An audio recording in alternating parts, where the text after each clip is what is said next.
Saturday, February 1st, which means the beginning of the small scale group build. And I'm going to be building this kit, the Atlantis 71 Pontiac Firebird and 1:32 scale. So I've got all my references ready and I'm going to start this kit.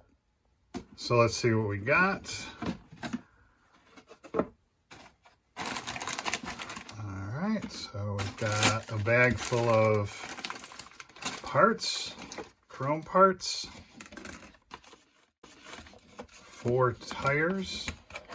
I think these are vinyl, not rubber, but they look pretty nice. Clear parts. Headlights, looks like in the middle there. Decals, not a whole lot, but it's a small kit. And instructions. Color list. Pretty straightforward. The body, a little bit of flash here and there, not too bad. Sprue with the tub. Ooh, bummer. Looks like one of my exhaust pipes broke off. I'll have to fix that. Tub has the rear seats in it. Looks like the drive shaft and rear suspension is all one piece, and then the front suspension is all one piece. Front seats and engine parts and the front end there. And then the chassis, the front hood with that part cut out for the hood scoop. Yeah, quite a bit of flash on this thing here and there. These decals. Now, just looking at it, this hood scoop needs to be the same blue as that.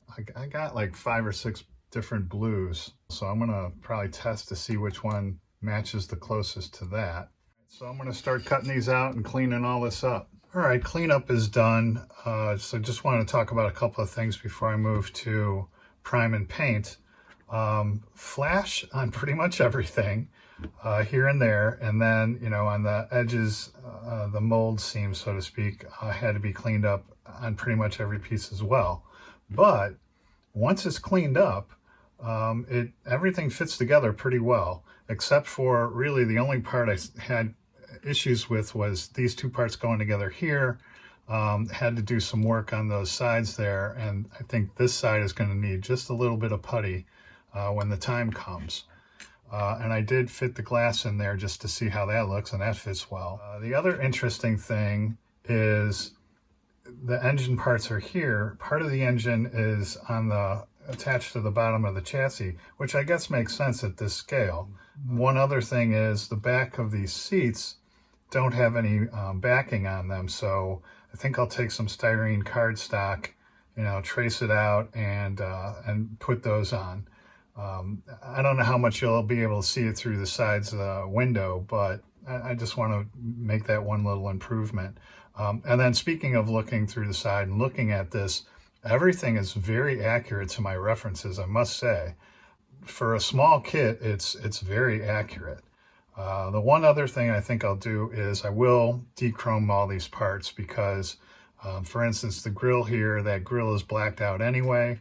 And then here and there, again, because of the flash and various things I had to clean up and scrape off. I'll either use Alclad or Molotow or something, but I am going to go ahead and dechrome.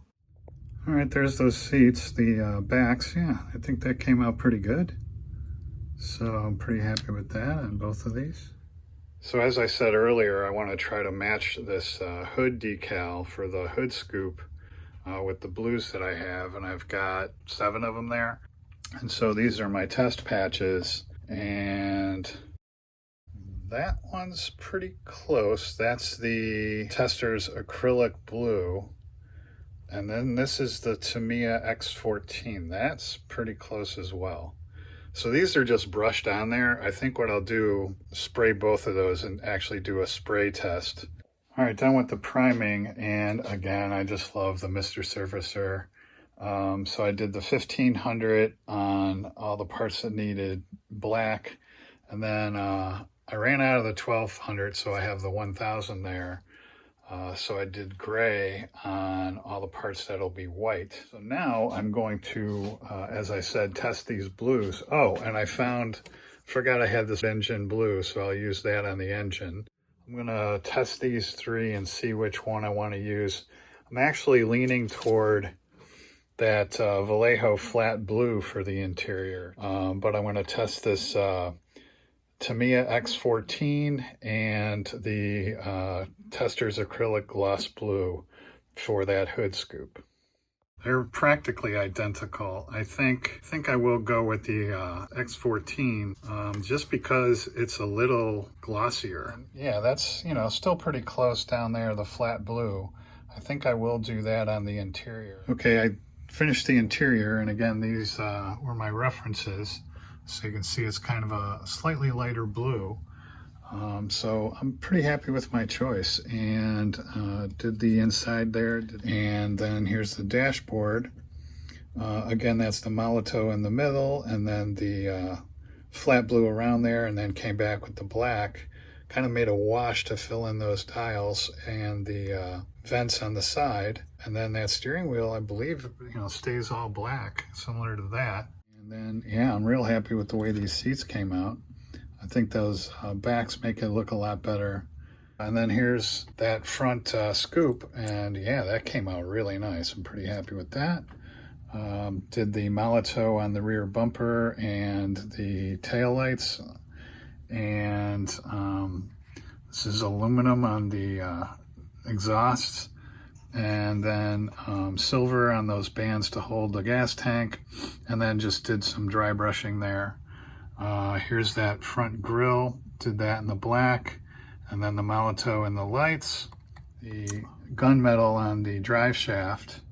So I've completed the engine and put it in the chassis, and then I put that hood scoop on that pan, but I'm going to wait to put it on until I have everything together, because I'm worried that might get in the way. It sticks up pretty high when I'm going to put that inside the body. And then over here, I've got the body done now. I did that in the, what was that, X2, and I thinned it pretty heavily and did it a few hours back, and it was a little orange peeled, but yeah, that settled down really nice. That came out pretty nice and smooth and flat. Same thing on the front here. Now I do have to do chrome inside those headlight openings, and then I believe it's like aluminum inside the intake openings, so that'll be like the last thing I have to do. And then of course the amber in the front, and then red in the back. All right, in the home stretch here, so got pretty much everything together, brought all the parts together, did the chassis, the exhaust, all the engine components there, and then the suspension front and rear, and the wheels and tires.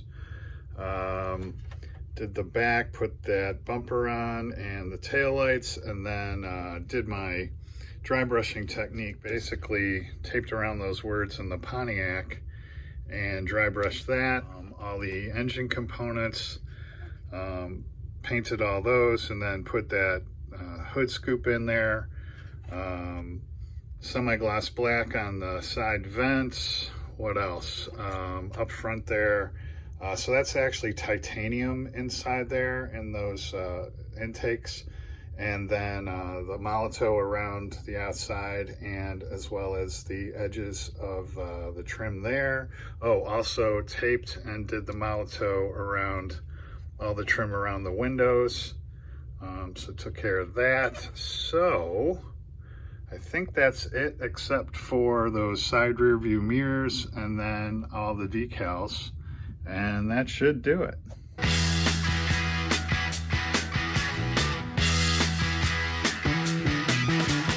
Get your motor running, head out on the highway, looking for adventure, and whatever comes our way.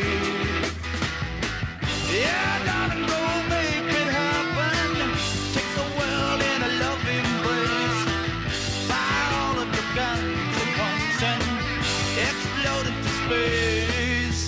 I like smoking lightning, heavy metal thunder, racing with the wind, and the feeling that I'm under. Yeah, gotta go make it happen. Take the world in a loving embrace. Fire all of your guns at once and explode into space. All right, there it is on the shelf next to last year's small scale group build entry, that Lincoln Phaeton. Yeah, really nice kit. I have to say these Atlantis kits seem like they're pretty nice. It was pretty accurate to references, went together pretty well. Everything fit nicely. The decals went down with no problem. So really enjoyed that kit. And I think I'm not done with the small scale group build yet this year. I think the next thing I'll do is one of these little motorcycles. You remember I bought this whole set of Sunni 1 to 24 bikes, so I think I'm going to do this Suzuki one next. So I think this will be my next build. But yeah, once again, just really enjoyed building that. And as always, hope you found that interesting. Thanks for watching. Happy modeling.